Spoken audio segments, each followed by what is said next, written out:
Greetings and welcome back to Room 303 and our chats with Emily, as we are calling our readings through the Johnson edition, the poems of Emily Dickinson. We're at poem 208, The Rose Did Caper on Her Cheek.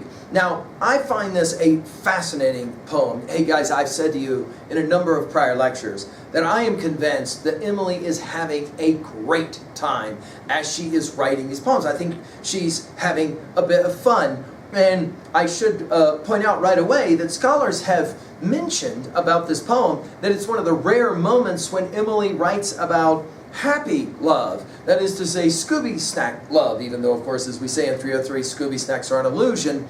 I think there's way more going on in this poem, though, than what has often been understood by a lot of readers, and I'm hopeful that I can share that. When the poem was actually published in 1891, it was titled The Lovers, for reasons that will become obvious. Now, our assumptions are that you've been following our stuff at LearnStrong.net. Down that left-hand side, Chats with Emily, a playlist. I'm hopeful that you have already studied our introductory set of comments, and I'm really hopeful that you've already read the previous 207 poems. We just finished, of course, with poem 207, though I get home how late. Now, in many ways, the place I want to start, although we're going to finish with Virgil and with Shakespeare and Antony Cleopatra, Emily's favorite play of Shakespeare. She loved the play. We'll have more to say about that in a moment. In some ways, though, I think we're back to poem 48. Now, we've already treated this poem, so I'm not going to exegete, but I'm hopeful that you'll remember this. Once more, my love, bewildered dove, bestirs her puzzled wings. Once more, her mistress on the deep, her troubled question flings. Thrice to the floating casement, the patriarch's bird returned. Courage, my brave Columba, there may yet be land. The words that we find in that poem will actually come back in this poem to service us quite well. Now, it does seem that Emily longed for happy endings, even if in her own life they rarely came. The other thing I'd like to point out right away is Emily is watcher. Here she shares much with Whitman. Of course, we've done all of the poems of Leaves of Grass in our conversations that we call Talks with Walt. In the same way that Whitman said that he liked to sit and look at people, we have Emily the watcher, Emily the voyeur, sometimes even considered. And of course the question is, did she ever experience the kind of thing she will describe here? And in some ways, I'm going to argue, standing behind all of this is Virgil and the Aeneid. We'll have much to say about that after the fact. Let's enjoy the poem, 208. The rose did caper on her cheek, her bodice rose and fell, her pretty speech like drunken men did stagger pitiful. Her fingers fumbled at her work, her needle would not go. What ailed so smart a little maid, it puzzled me to know. Till opposite I spied a cheek that bore another rose, just opposite, another speech that like the drunkard goes, a vest that like her bodice danced to the immortal tune, till those two troubled little clocks ticked softly into one. It's a wonderful little poem about a picture. She's witnessing two lovers, of course titled when it was first published as such. But I'm interested in the language right away. Notice we begin with roses, and of course we've already seen Emily's love of nature, love of flowers and flora, and of course the rose. Notice the use of the word caper takes us back to poem 19, that is to say the dance on her cheek, and then this thing about the bodice. Now, she's going to mention bodice 3 more times in poems 485, 494, and 520. But right away, as we read these poems, pay attention to the ways in which Emily is always paying attention to garments, in the same way that Milton, as we said in our study of Paradise Lost, always paying attention to hair. You can run those lectures to ground at LearnStrong.net. Notice, in other words, the rose of her cheek is dancing. In other words, she is clearly enamored of her potential significant other. Her chest is rising and falling, that is to say the dance. Her pretty speech. Now we're going to go from pretty to little clocks. Emily's use of this word pretty makes it innocent, yes? But then look at her simile. All of this to say that it's as if her body is like drunken men did stagger, and then she uses the term pitiful. In other words, it's as if somehow her body is not in control of itself. Then she continues with more of the young lady's anatomy. And of course, the repetition of sounds. Her fingers fumbled at her work. In other words, she's trying to pretend as if she's not interested in the guy. Her needle would not go. And of course here, just sewing or creating some kind of craft, right?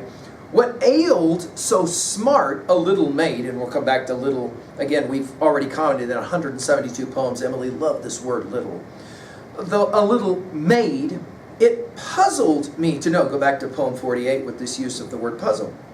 It puzzled me to know, and for the first time, the writer of the poem, I guess we could say Emily, the writer of the poem is now sitting watching this all transpire. She's interested. It puzzled me, like, what's going on? Why is this girl behaving in the way that she's behaving?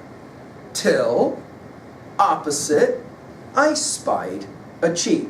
Now, we'll see this use of spied. I mean, we've already seen it in 3 poems up to this point. In poem 1723, we'll see it again.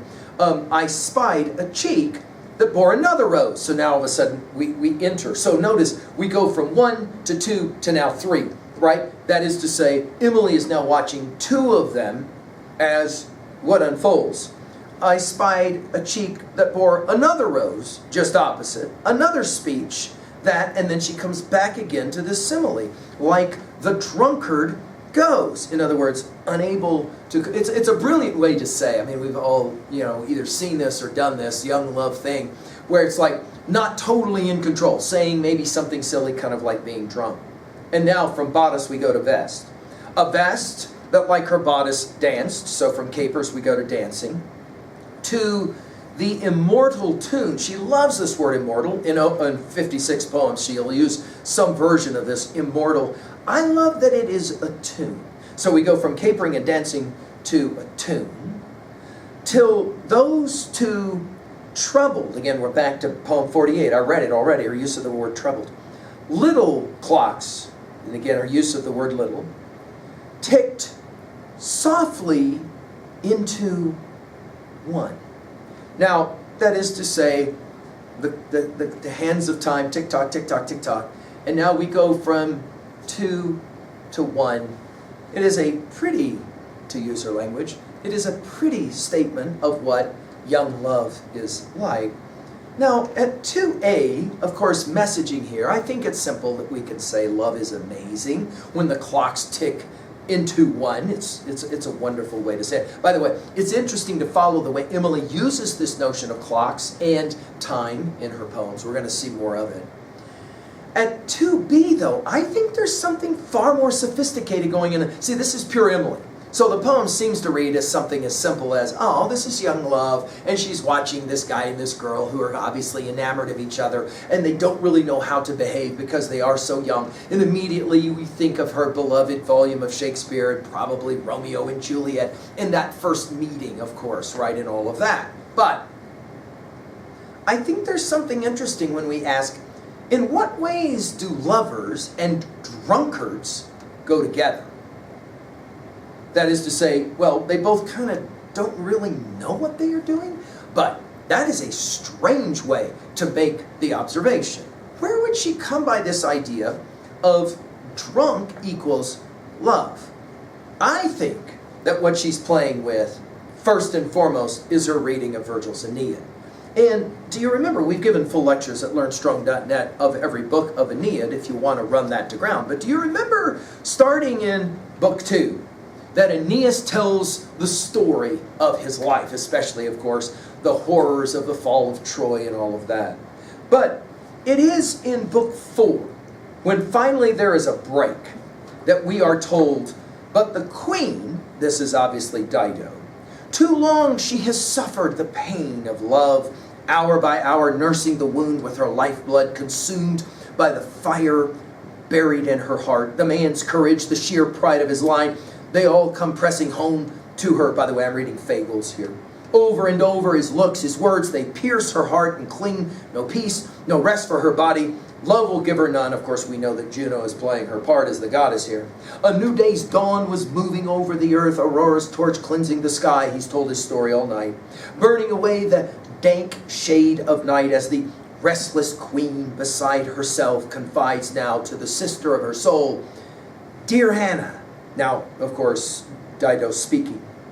The dreams that haunt my quaking heart.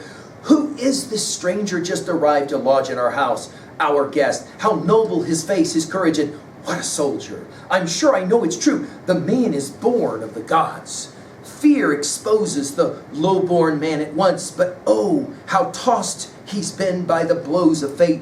What a tale he's told. With a bitter bowl of war, he's drunk to the dredges. She will finish, of course, by saying, I'm being overtaken entirely. It's as if I am, in fact, drunk.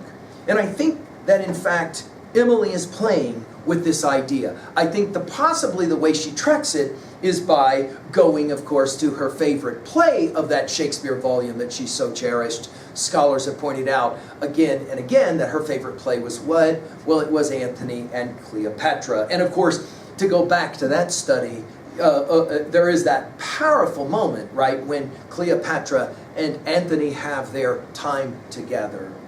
Of course, we could also say at 3a that Plato's Symposium, his treatment on love, also comes to mind here. That emotion which is at times completely beyond one's control. Finally, how to own a text like this. What was a time in your life at 3b? What was a time in your life when you enjoyed this feeling? What was a time you maybe didn't enjoy it yourself, but you watched it happen?